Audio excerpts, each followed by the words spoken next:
Hello and welcome to Tech समूह र आजको एपिसोडमा म तपाईहरुलाई JS को फंक्शन्स बारे बुझाउन चाहन्छु र छोटो इन्ट्रोडक्टरी भिडियो लिएर आएको छु. So let's start guys.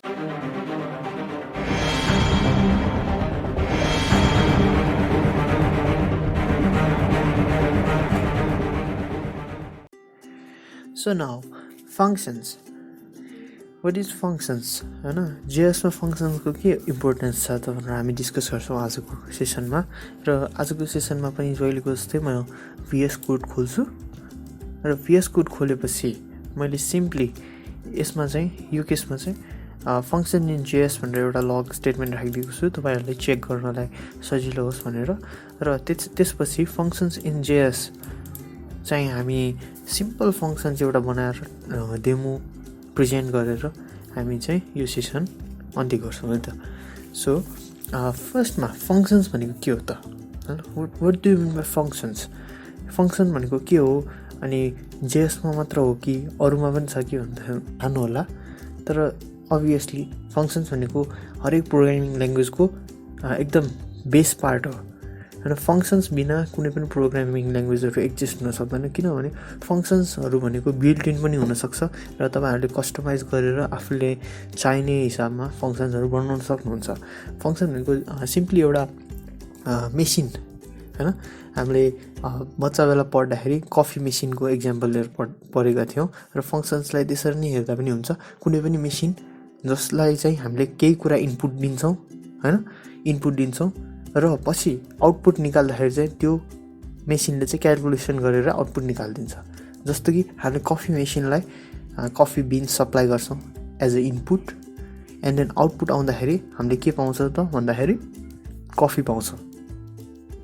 In the same manner हैन हामीले फंक्शन्समा पनि केही कुरा पठाउँछौं अनि केही कुरा लिन्छौं. पठाउने कुरा चाहिँ हाम्रो र डाटा हुन्छ हैन, हामीलाई थाहा भएको डाटाहरु हुन्छ भने हामीले जुन त्यो फंक्शन्सले क्याल्कुलेट गरेर अथवा केही कुरा अपरेशन्सहरु गरेर हामीलाई प्रोवाइड गर्ने लास्टमा डाटा आउने जुन छ त त्यो चाहिँ हामीलाई चाहिने डाटा हुन्छ है त. सो फंक्शन्स भनेको यति हो र बेस लेभलमा बुझ्नु पर्यो भने चाहिँ फंक्शन्सको इन्ट्रोडक्सन चाहिँ यति हो. र अहिलेको लागि JS मा सिन्ट्याक्स नै कस्तो छ त फंक्शन्सको सिन्ट्याक्सहरु हेर्न चाहन्छौ र JS मा obviously दुईटा स्टाइलको फंक्शन्सहरु छ. एउटा चाहिँ ओल्ड स्टाइल फंक्शन हैन. ओल्ड स्टाइल फंक्शन भन्नाले सिन्ट्याक्स मात्र फरक हो, दुवैको अपरेशन्स देखि लिएर हैन अरु कामहरु सबै सेम हो. तर फंक्शन डिफाइन गर्ने स्टाइल चाहिँ दुईटा छ. एउटा ओल्ड स्टाइल डिफाइनिङ फंक्शन छ, अर्को चाहिँ न्यू स्टाइल छ.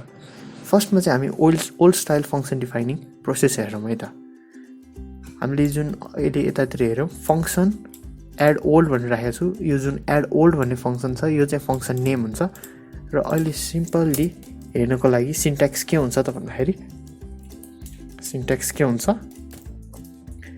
फंक्शन भन्ने किवर्ड युज गर्छौं हामी अनि पछि त्यसपछि यतातिर function name function underscore name फंक्शनको नेम राख्छौं र त्यस्तै गरी यतातिर चाहिँ प्यारेन्थेसिस राख्छौं. प्यारेन्थेसिस भित्र के राख्छौं भन्दाखेरि यतातिर आर्गुमेन्ट्स राख्छौं. आर्गुमेन्ट्स भन्नाले हामीले फंक्शनमा पठाउने भ्यालु हैन, हामीले के भ्यालु चाहिँ पठाउँछौं त भनेर पठाउने त्यो राख्ने भ्यालु चाहिँ हाम्रो आर्गुमेन्ट्स मानिन्छ. र त्यसपछि हाम्रो कर्ली ब्रेसेस स्टार्ट र फिनिश हुन्छ र यो फंक्शन चाहिँ जुन फंक्शन हामीले बनाएको छौं त्यसलाई चाहिँ हामीले रिटर्न किवर्ड युज गरेर त्यसले पठाउने जुन क्याल्कुलेट गरिसकेको भ्यालु चाहिँ रिटर्न गर्ने कुरा गर्छौं है त. यसमा चाहिँ म सिम्पली रिटर्निङ भ्यालु सिम्पली यसरी राखिदिन्छु. यसले गर्दा तपाईहरुलाई हेर्न पनि सजिलो हुन्छ. ओके, यति गरिसकेपछि हाम्रो सिम्पल फंक्शन चाहिँ डिफाइन हुन्छ. जस्तो कि यही सेम सिन्ट्याक्स फलो गरेर मैले यहाँ एउटा सानो एडिसन वाला फंक्शन बनाएको छु जसमा चाहिँ फंक्शन भन्ने किवर्ड युज गरेको छ. एड ओल्ड भन्ने चाहिँ फंक्शन नेम र यो प्यारेन्थेसिस भित्र जुन यो प्यारेन्थेसिस छ स्मल ब्र्याकेट भित्र छ x र y चाहिँ दुईटा भेरिएबल हो.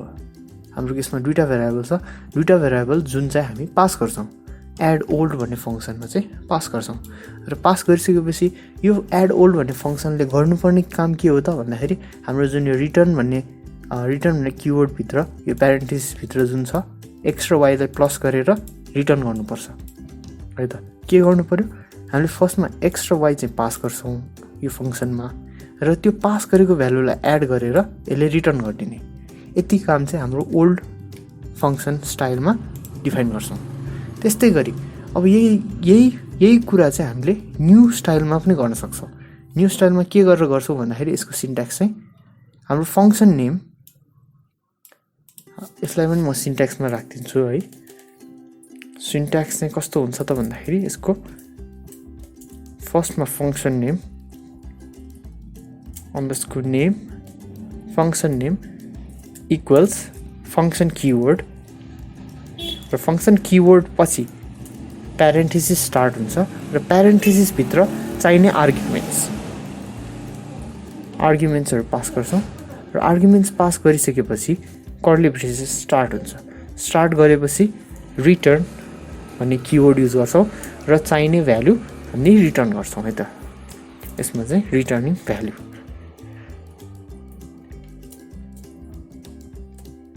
सिमिलर एज ओल्डसँग सेम छ, काम गर्ने चाहिँ सबै सेम हो, तर सिन्ट्याक्स अलिकति फरक छ है त। र त्यस्तै गरी यदि हामीले यो फङ्सन्स भन्ने किवर्ड युज नगरे पनि यसले चाहिँ जेएसको न्यू ES6 भर्जनले चाहिँ यो फङ्सन हो है त भनेर मान्छ। कसरी त भन्दाखेरि यदि हामीले यो फ्याट एरो सिम्बल युज गर्यो भने चाहिँ ठ्याक्कै यसले फङ्सन मान्छ।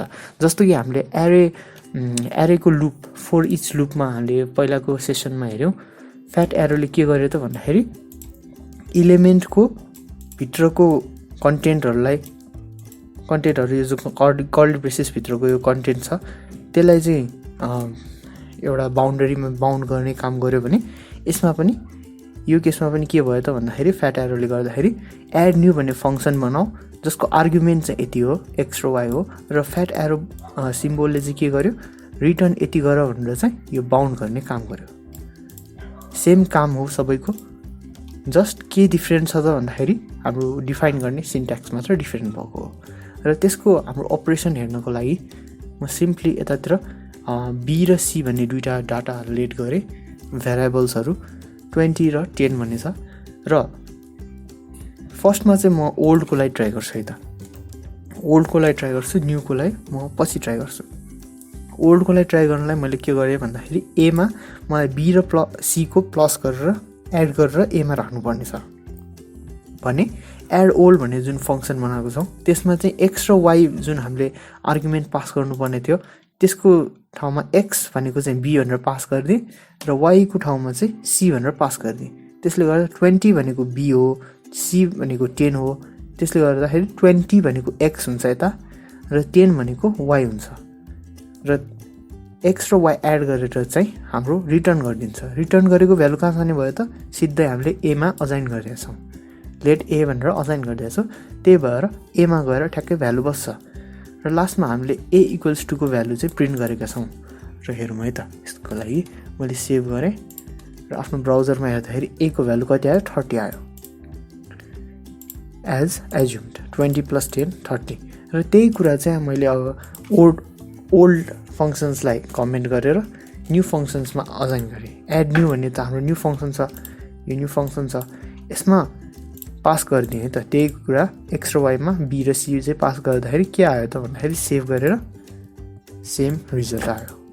सो यति गरिसकेपछि हाम्रो जेएसको फङ्सन डिफाइनिङ स्टेप्सहरू क्लियर भइसकेको छ। So for now